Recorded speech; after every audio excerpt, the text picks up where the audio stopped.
نحمده ونصلي ونسلم على حبيبه ورسوله الكريم اما بعد فاعوذ بالله من الشيطان اللعين الرجيم بسم الله الرحمن الرحيم. بعد حمد و ثناء رب جلیل ہدیہ صلاۃ و سلام بر سید عالم عقائد و جہاں رہبر انس و جاں شہنشاہ کون و مکان حضرت محمد مصطفیٰ صلی اللہ علیہ وآلہ وسلم. حاضرین محترم، انتہائی مختصر وقت کے لیے صرف اپنی حاضری لگانے کے لیے اس بابرکت محفل سے رحمتیں اور برکتیں سمیٹنے کے لیے آپ کے سامنے حاضر ہوا. ورنہ علماء نے جو باتیں کرنی تھی وہ کر دی.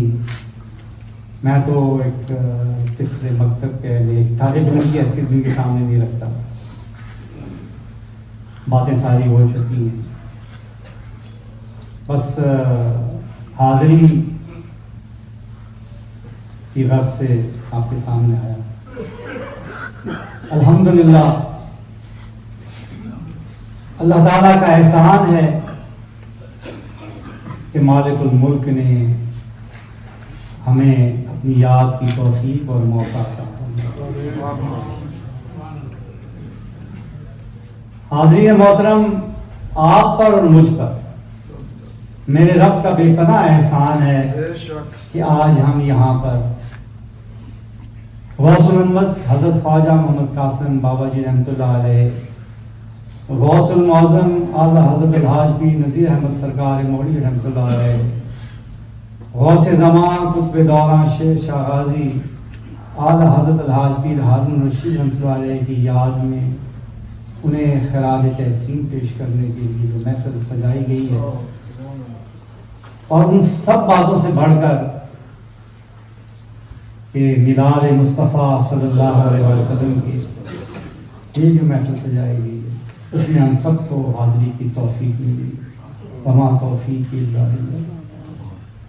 یہ اللہ تعالیٰ کی توفیق سے ہی یہ موقع نصیب ہوتے ہیں. حاضرین محترم، انتہائی مختصر وقت کے لیے، کیونکہ مجھے احساس ہے کہ نماز عصر کا وقت اب ہے.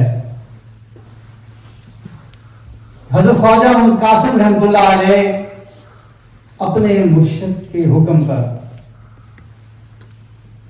جنگل بیابان میں ایک چٹان پر جا کر بیٹھے، چادروں کا جھونپڑا بنا کے 40 دن کے لیے. اندر کوئی ارد گرد نہیں تھا، ویرانہ تھا. صرف مرشد کا حکم تھا کہ مسیاڑی کے فلانی جگہ پر جاؤ، جسے سیغانی پڑی ہمارے زبان میں کہتے ہیں، جو بالکل ویران جگہ ہوتی ہے. وہاں سیغ جو ہوتی ہے، جانور جو ہے وہ وہاں پہ بہت پایا جاتا ہے، اس لیے سیغانی پڑی کہتے ہیں. وہاں پر جاؤ، جا کے اللہ کی یاد کرو. وہاں پر انہوں نے خیمہ لگایا اور اندر چلے کر بیٹھ کے 40 دن کے لیے. آپ کا یہ عمل رب ذوالجلال کو اتنا پسند آیا کہ اللہ تعالیٰ نے اسی جگہ کو نسبت رسولی کا مینارہ نور بنا دیا.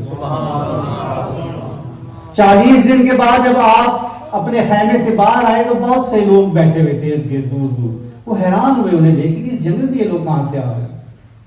پوچھنے پہ معلوم ہوا کہ کوئی کہنے لگا کہ مجھے کسی نے خبر دی تھی کہ جاؤ فلانے جنگل میں بزرگ بیٹھا اسے دعا کراؤ. کسی نے کہا مجھے خواب آئی تھی کہ وہاں چلے جاؤ. الغرض جتنے منہ اتنی باتیں، ہر قسم کے لوگ اپنی اپنی واقعات سناتے رہے کہ ہم اس طرح یہاں پر پہنچے. آپ نے پھر مولا شریف کی اس زمین کو تیار کیا. حاضرین محترم، 80 سال تک آپ وہاں پر اپنی مسند پر جلوہ افروز رہے. اور اب بھی آپ، جس طرح کہ ابھی علامہ صاحب بتا رہے تھے آپ کہ 650-700 تو ایسی گدیاں ہیں جہاں باقاعدہ مزارات ہیں، آستانے ہیں، اور بے شمار خلفاء اور جب بھی آپ کے پاس کوئی آتا تھا کچھ عرصہ اپنے پاس رکھتے، اسے پگڑی دستار باندھ کر بھیج دیتے. تو آپ کے ہم اثر ایک بہت بڑے ولی اللہ حضرت پیر میر علی شاہ صاحب رحمۃ اللہ علیہ نے چند علماء کے ساتھ بھیجا. باوجی صاحب کے پاس آدمی نے کہا کہ باوجی صاحب پیر صاحب پیر میر علی شاہ صاحب فرماتے ہیں کہ آپ کے پاس جو آتا ہے آپ سے اتنی نواز دیتے ہیں، دستار باندھ دیتے ہیں، پہلے ان کی تربیت کریں، کچھ بتائیں، اس کے بعد دستار بندیں. انہوں نے کہا کہ جاؤ پیر صاحب کو بتاؤ میرا وہ کہہ رہا ہے کہ نہ میں کنجوس ہوں نہ میرے پاس خزانے کی کمی ہے، جو میرے پاس آتا ہے ایک دفعہ اسے نور کے دریا میں ڈبکی دے کر بھیج دیتا ہوں، پھر وہ سنبھال سکے نہ سنبھال سکے اس کا اپنا کام. اسی طرح وہ خدمت میں لگے رہے، بیٹھے رہے 80 سال تک. اور پھر اپنے اس کے بعد اپنے صاحبزادے غوث المعظم سرکار مولوی کو یاغستان سے بلایا. جو لوگ مرشد کو اچھی طرح اتنا نہیں جانتے انہیں معلوم ہو کہ غوث المعظم سرکار مولوی رحمۃ اللہ علیہ کی ایک اسٹیٹ تھی یاغستان، جس کی سرحد ایک طرف سے سوات کو لگتی تھی اور دوسری طرف سے امدرمند کو. یہ کوہستان کا آج کا جو علاقہ ہے، غیر علاقہ جسے ہم کہتے ہیں، وہ علاقہ تھا یاغستان اسے کہتے ہیں. وہاں پہ آپ نے ایک اسٹیٹ قائم کی تھی اس زمانے میں، یہ کولونیل دور کے بعد. وہاں سے حضرت بابا جی رحمۃ اللہ علیہ نے واپس بلایا. انہوں نے کہا کہ واپس آؤ، تم اس کام کے لیے نہیں اس دنیا میں ہے، نہ اللہ نے تمہیں بھیجا ہے، تمہاری ڈیوٹی اور ہے، تم نے آگے یہاں اپنی ڈیوٹی دینی ہے. لہٰذا وہ اپنے مرشد کے حکم پر، اپنے والد گرامی کے حکم پر ساری چیز چھوڑ چھاڑ کے موڑشی تشریف لے آئے. آج بھی وہ وہاں پہ قلعے کے آثار موجود ہیں، کھنڈرات موجود ہیں. وہ بڑے بڑے جو ان کے اس زمانے میں وزیر وغیرہ تھے، ان کے بیٹے اور پوتے موجود ہیں. علامہ عبدالخالق مجددی صاحب وہاں تشریف لے گئے تھے، وہاں سے تصویریں بھی کھینچ کے لائے تھے، ان لوگوں سے ملاقاتیں بھی کی تھیں. انہوں نے بعض اسلحہ بھیجا جن کے پر بڑے پیر صاحب کا نام کندہ کیا ہوا تھا، وہ ساتھ لے کے آئے تھے، ابھی میرے پاس پڑا ہوا ہے. وہ سارا کچھ قربان کر کے مرشد کے حکم پر آ کے مرشد میں بیٹھے. اور پھر آپ صوفیاء کے مجدد، تصوف کے مجدد بنے. کیسے کہ آپ کا جو مشن تھا وہ یہ تھا کہ تصوف میں جو فلسفے اور ثقافت کی آلائشیں شامل ہو گئی ہیں ان سے تصوف کو پاک کرنا. لہذا آپ نے سلسلہ نسبت رسولی کی بنیاد رکھی اور آپ نے فرمایا کہ خواہ حضرت خواجہ معین الدین چشتی اجمیری رحمۃ اللہ علیہ ہوں، خواہ خواجہ بہاؤالدین نقشبند ہوں، شہاب الدین سہروردی ہوں، حضرت شیخ عبدالقادر جیلانی رحمۃ اللہ علیہ ہوں، جتنے بھی اولیاء اکرام ہیں اور جتنے بھی عظیم سلاسل ہیں، ان سب کا مقصد صرف ایک ہی ہے. ان کا مقصد ہے امت مسلمہ کا ٹوٹا ہوا رشتہ اپنے مالک سے جوڑنا. اور نبی پاک علیہ السلام کے قدموں تک اس امت کو پہنچانا اور نسبت رسولی کا تعلق قائم کرنا. حاضرین محترم، آپ ہمیشہ فرماتے تھے کہ نسبت رسولی شجر ایمانی کی جڑ.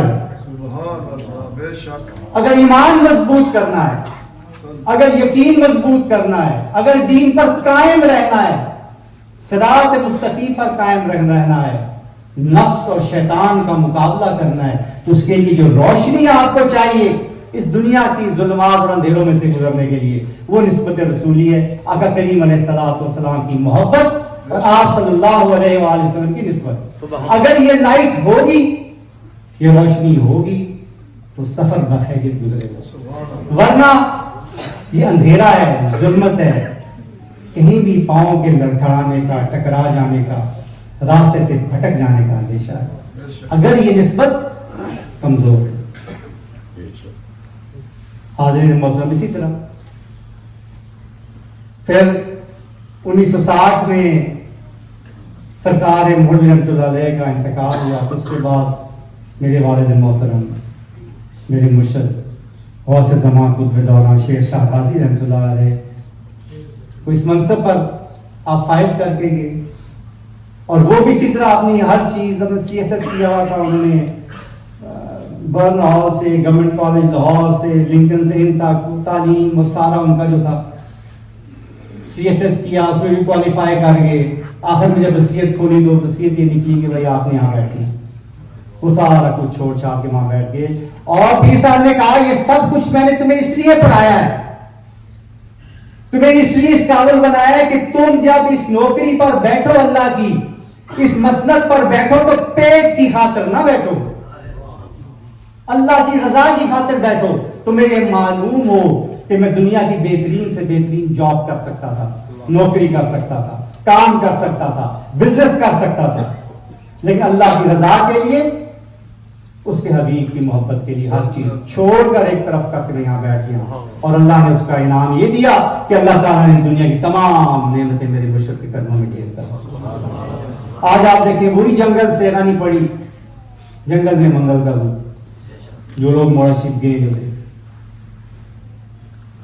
ہم ذکر کا پیغام لے کر ہر طرف جاتے ہیں۔ حاضرین محترم، میں جلدی باتیں اس لیے کر رہا ہوں کہ مجھے اثر کا بھی وقت ہے اور میری مجبوری ہے، میں نے حاضری بھی لگانی ہے، اور میں نے اس وقت ضد نہیں کی کہ جلدی کرو، کہ جو کام کی باتیں تھیں وہ تو علماء نے کرنی تھی، میں نے تو بس ویسے ہی وقت ہی پورا کرنا تھا۔ اس لیے ہم اہل ذکر کی دعوت دینے والے اور ذکر کرنے والے یہی پیغام لے کر آتے ہیں کہ اپنے آپ کو محفوظ رکھنا ہے۔ اگر اپنے آپ کو اللہ تعالیٰ کی مدد، نصرت اور اس کے حفاظت میں رکھنا ہے، اس حصار میں رکھنا ہے، تو ذکر کو کبھی نہ چھوڑنا۔ جس طرح یحییٰ علیہ السلام نے اپنی امت کو کہا تھا کہ ذکر نہ چھوڑنا۔ یہ اس طرح ہے کہ جس طرح کوئی انسان ویرانے میں سے جا رہا ہے اور کوئی وحشی اس کے پیچھے لگ جائے، کوئی درندہ اس کے پیچھے لگ جائے، اسے موت آنے لگے، موت کا خطرہ سامنے منڈلا رہا ہو آنکھوں کے، اچانک اسے کوئی محفوظ مقام مل جائے، کوئی قلعہ مل جائے، وہ ایک دم اپنے اس میں داخل ہو کے کفر لگا دے، بند کر دے اور محفوظ ہو جائے۔ ذکر تو اس طرح کی چیز ہے، اللہ تعالیٰ کی حفاظت میں بندہ آ جاتا ہے، کیونکہ ایسا شخص اللہ کی توجہ میں ہوتا ہے، کیونکہ رب اس کا ذکر کر رہا ہوتا ہے۔ تو بلا جو رب کی توجہ میں ہو، جس کا رب ذکر کر رہا ہو، اسے دنیا کی کون سی بلا نقصان پہنچا سکتی ہے؟ لہذا اس ذکر کو کبھی نہ چھوڑیں۔ حاضرین محترم، یہ جو محفل ہے اس کے بارے میں جس طرح ابھی فرمایا گیا، علماء بیان بھی کر رہے تھے کہ یہاں سے ہر کوئی لے کے جاتا ہے، یہ یاد رکھیں۔ ذکر کی محفلیں حدیث کے مطابق تو ایسی ہیں، اب وقت نہیں اتنا کہ حدیث پوری سنائی جائے، بس حدیث کے مطابق ذہن میں یہ رکھ لیں، ایسی ہے کہ جہاں تماشبین بھی، دیکھنے والے بھی جو بیٹھے ہوتے ہیں، ساتھ سے گزرنے والے جو بیٹھے ہوتے ہیں، انہیں بھی اللہ تعالیٰ محروم نہیں کرتا۔ بات صرف یہ ہے حاضرین محترم کہ کون کتنا لے کر گیا، لے کے ہر کوئی جاتا ہے، لیکن یاد رکھیں کہ ہر انسان اپنے خلوص اور اپنی نیت کے مطابق اپنے دامن کر کے جاتا ہے، خالی کوئی نہیں جاتا۔ اور ذکر کی معراج کیا ہے؟ ذکر کی معراج کیا ہے؟ کیسا ذکر؟ حضرت داؤد علیہ السلام جب ذکر فرماتے تھے، زبور کی آیت پڑھتے تھے کہ اے بنی اسرائیل تیرا رب ایک ہے، تیرا رب اکیلا ہے، اس کا ترجمہ یہ ہے۔ جب وہ یہ آیت پڑھتے تھے تو پہاڑ اور درخت، سارا سما آپ کے ساتھ ذکر میں مشغول ہو جاتا تھا۔ ذکر کی یہ کیفیت تھی۔ اور ذکر کی معراج کیا ہے؟ ذکر کتنی عظیم چیز ہے کہ میرے آقا کریم علیہ السلام مسجد نبوی میں تشریف لے جاتے ہیں اور ہم محفل میں بیٹھے ہوئے اہل ذکر کو مبارک دیتے ہیں کہ اللہ تعالیٰ نے مجھے تمہارے متعلق بتایا اور میں تمہیں مبارک دیتا ہوں، تمہیں بشارت دیتا ہوں۔ یہ ذکر کی معراج۔ اور ذکر کی معراج یہ ہے کہ حدیث قدسی کے مطابق رب کہتا ہے کہ جس زبان سے بولتے ہو میری بن جاتی، جن آنکھوں سے دیکھتے ہو میرے بن جاتے ہیں، جن کانوں سے سنتے ہو میرے بن جاتے ہیں، جن قدموں سے چلتے ہو میرے بن جاتے ہیں۔ اور کیا یہ ذکر اتنی بڑی دولت کے حاضر نہیں ہوتا۔ لہذا مولا شریف کا اور سلسلہ نسبت رسولی کا یہی پیغام ہے جو جگہ جگہ ہم لے کر جاتے ہیں کہ اپنے سینوں کو ذکر سے منور کریں، روشن کریں، کیونکہ یا ذہن میں رکھیں کہ نبی کریم علیہ الصلوۃ والسلام کے دور میں جب آپ کے سامنے صحابہ کرام پیش ہوتے تھے، آپ کے چہرے انور پر اپنی نظر ڈالتے تھے یا نبی کریم علیہ الصلوۃ والسلام کی نظر صحابہ کرام پر پڑتی تھی تو ایک دم تزکیہ نفس ہو جاتا تھا۔ جس نیت سے وہ لوگ آتے تھے اندر تک صفائی ہو جاتی تھی ایک دم۔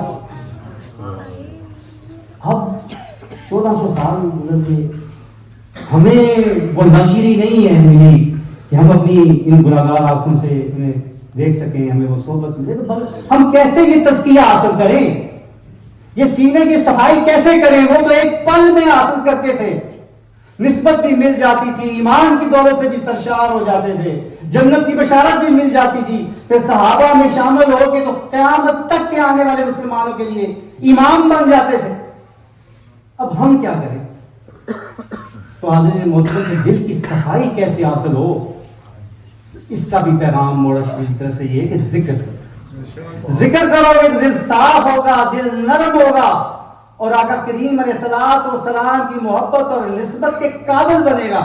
اور پھر جب آقا کریم علیہ الصلوۃ والسلام کی نسبت اور محبت آپ کو مل جائے گی تو پھر یہ دل روشن ہو جائے گا، پھر ظلمتیں مٹ جائیں گی۔ ایک آخری بات ہے، علماء آپ کو تعلیم دیتے ہیں، تربیت دیتے ہیں، تقاریر کرتے ہیں، کیوں؟ وہ آپ کو پریپیئر کر رہے ہوتے ہیں، آپ کی زندگی کے معاملات کے بارے میں آپ کو بتا رہے ہوتے ہیں کہ آپ کی زندگی کس طرح گزارنی ہے، کیا مسائل ہیں۔ لیکن آپ ایک بات غور کریں، ہر مسلمان کا ایک سب سے اہم فریضہ دعویٰ ہے، وہ دعوت مجھ سے دینی ہے نا۔ اب مساجد میں یا جتنے بھی یہ گیدرنگز ہوتی ہیں، مجالس ہوتی ہیں، عرس ہوتے ہیں، اس میں کون لوگ آتے ہیں سننے والے؟ یا تو مسلمان ہوں گے، اور وہ بھی عام مسلمان نہیں، پریکٹسنگ مسلمز جو 5 وقت نماز بھی پڑھتے ہیں، گیدرنگز میں بھی جاتے ہیں، عرسوں میں بھی جاتے ہیں، محافل میں بھی جاتے ہیں، مجالس میں بھی جاتے ہیں، انہیں بار بار بار بار یہ چیزیں بتائی جا رہی ہوتی ہیں۔ دعویٰ کہاں ہے؟ اب دعوت کیسے دی جائے آج کے دور میں کہ جب پرسپشن اتنی غلط ہے؟ نوجوان طبقہ یہاں بیٹھا ہوا ہے، زیادہ میں مخاطب انہیں سے، ہم تو بوڑھے ہو گئے ہیں، وقت گزر گیا ہے، کہ پرسپشن جو ہوتی ہے نا بعض اوقات ریالٹی سے زیادہ اسٹرانگ ہوتی ہے، مضبوط ہوتی ہے۔ پرسپشن بڑی خطرناک چیز ہوتی ہے، اور انفارچونیٹلی یہ پرسپشن جو ہے ہمارے متعلق، مسلمانوں کے متعلق ویسٹ میں اچھی نہیں ہے، اسلاموفوبک سوسائٹی بن چکی ہے۔ بہت سے مسائل، آپ کا لباس، آپ کی شکل، آپ کی داڑھی، آپ کی دستار، آپ کی نماز، آپ کی گفتگو کا انداز اگلے بندے کو خوفزدہ کر دیتا ہے۔ میں ان کو بھی قصوروار نہیں ٹھہراتا، وہ حالات ہی ایسے بن گئے، ہمارا کوئی الیکٹرانک میڈیا، یہ پرنٹ میڈیا، یہ سوشل میڈیا، کوئی ایسی چیزیں ان پر آ جاتی ہیں کہ وہ خوفزدہ ہو جاتے ہیں، کیونکہ انہیں اسلام کے بارے میں معلوم ہی نہیں ہے۔ ان کا اسلام کے ساتھ تعلق فقط اتنا ہے، فلانی جگہ بم پھٹ گیا، فلانی جگہ کوئی دہشت گرد پکڑا گیا، فلانی جگہ کیا ہو گیا، فلانی جگہ کوئی جلوس نکل آیا، فلانی جگہ پتھر مار دیے، اسی قسم کی ہے کہ یہ چیزیں آتی ہیں، تو پھر اسی سے پرسپشن کریٹ ہوتی ہے، تو جو کہ بہت خطرناک ہوتی ہے۔ اب اس کا کیسے مقابلہ کریں؟ دعویٰ کیسے دیں؟ آپ چلتے رہے، آپ سڑک پہ گزر رہے ہیں، جا رہے ہیں، آپ کسی بندے کو روک کے کہیں بھائی یہ یا مسلمان ہو جاؤ، یہ قرآن پاک کی آیت سنو، کیا جواب ہوگا؟ تو حدیث سن لو، وہ آپ کو سیریس نہیں لے گا، یا تو آپ کو پاگل سمجھے گا، یا آپ کو اپنا تھریٹ سمجھے گا اپنی طرف کی، کیا بیوقوف آدمی ہے، یا آپ کا مذاق اڑا کے گزر جائے گا اور آیات کی بھی احادیث کی بھی بے ادبی اور توہین ہوگی جس جو آپ کو سنا رہے ہیں. اب اس طرح دعویٰ نہیں ہو سکتا, دعوت نہیں دی جا سکتی. پھر دعوت تو دینی ہے نا, یہ ہمارا فرض ہے. دعوت کیسے دیں؟ حاضرین محترم, آج کے دور میں دعوت کا طریقہ یہی ہے, without uttering a single word, without reciting a single ayah, without reciting a single hadith, you can give dawah. How? With your character building, with your character. At your workplace, in your neighborhood, on the road, in the university, in the college, in your own house. آپ کیسے معاملات کو سلجھاتے ہیں؟ آپ کا social interaction کیسا ہے؟ ایک محلے میں چوری ہو گئی, ساروں پہ شک ہو رہا ہے. مزہ تو تب ہے نا جب آپ پہ شک جائے تو اگلا بنے نا, no he can't do that, he is a Muslim. مزہ تو یہ ہے نا, بجائے اس کے کہنا he is a culprit, he is a Muslim, he must have done it. یہ طریقہ ہے, یہ دعویٰ. لیکن آپ ایک سنگل, اور جب ایسے آپ کی انٹریکشن ہوگا تو پھر آستہ آستہ لوگ آپ کے قریب آئیں گے. یار why do Muslims do that? Why are they so honest? Why are they so truthful? Why do they behave so positively? Let us know their teachings. پھر وہ آپ کے قریب آئیں گے تو آپ سے پوچھیں گے, یار کیا ہے تم نے ہر سیدھی کام کیوں تم کرتے ہو؟ نہ تم چوری کر رہے ہوتے ہو, نہ تم کوئی خرابہ کر رہے ہوتے ہو. لوگ تم فیصلہ کرنے کے کہتے ہیں یار he is a fair person, he is a Muslim, let's go there. کیا مطلب کیا وجہ کیا ہے؟ بتاؤ نا, ہمیں بھی بتاؤ یار. تو پھر آپ اس کو اس کے بعد بتاتے ہیں کہ اسلام کیا ہے. When he is prepared to listen to you, جب تک وہ پریپیئرڈ نہیں ہوگا کہ listen to you, اس کے علاوہ پھر کوئی فائدہ نہیں. آپ کی جتنی مرضی حدیثیں سناتے رہیں گے, وہ آپ کو سیریس نہیں لے گا. میرا یہ آپ کے لیے چھوٹا سا بیان تھا. تو اس طریقے سے دعوت دینی. علماء تو آپ کو یہاں تیار کر رہے ہیں نا, پریپیئر کر رہے ہیں, ان کا کام یہ یہاں کر رہے ہیں. اب یہاں سے پریپیئر ہو کے جب آپ مسجد کے دروازے سے باہر نکلیں گے, وہاں پھر یہ جو تقریریں کر رہے ہیں, آپ کو سمجھا رہے ہیں, اس کا کیا اثر ہوا ہے وہاں جا کے آپ نے دکھانا ہے نا. آپ نے اپنے کریکٹر میں ان چیزوں کو لانا ہے, جس طرح کہ شاہ صاحب اور حافظ صاحب بھی کہہ رہے تھے. یہ جو باتیں انہوں نے سمجھائی ہیں آپ کو, علماء جو سمجھاتے ہیں صبح سے شام تک لگے رہتے ہیں, ان کو اپنے کریکٹرز میں آپ نے شامل کرنا ہے, تب فائدہ ہوگا. یہ تو نہیں یہاں سے ڈالا, یہاں سے نکل کے واہ کر کے چلے گئے, بات ختم. انہوں نے اپنی ڈیوٹی دے دی. اب آپ کی ڈیوٹی کیا ہے؟ اب دعویٰ وہ والا نہیں ہے. اب دعوت دینے کے لیے کوئی خاص عالم ہونا, مفکر ہونا, اسکالر ہونا یہ ضروری نہیں ہے. انہوں نے آپ کو پریپیئر کر دیا ہے. اب آپ نے اپنے آپ کو پریپیئر کرنا ہے, اپنے بچوں کی کریکٹر بلڈنگ کرنی ہے. اپنے ورک پلیسز میں, اپنی مختلف جگہوں پہ آپ نے اپنے سوشل انٹریکشن کا خیال کرنا ہے. اس میں ان اسلامی تعلیمات کو شامل کرنا ہے تاکہ خود لوگ آپ کے قریب آئیں, خود آپ کی طرف اٹریکٹ ہو, خود آپ سے سننا چاہیں, خود آپ سے پوچھیں. اس طرح اسلام پھیلے گا میرے بچوں. It's a long way, and it's a difficult way, but it's the only option. No other option.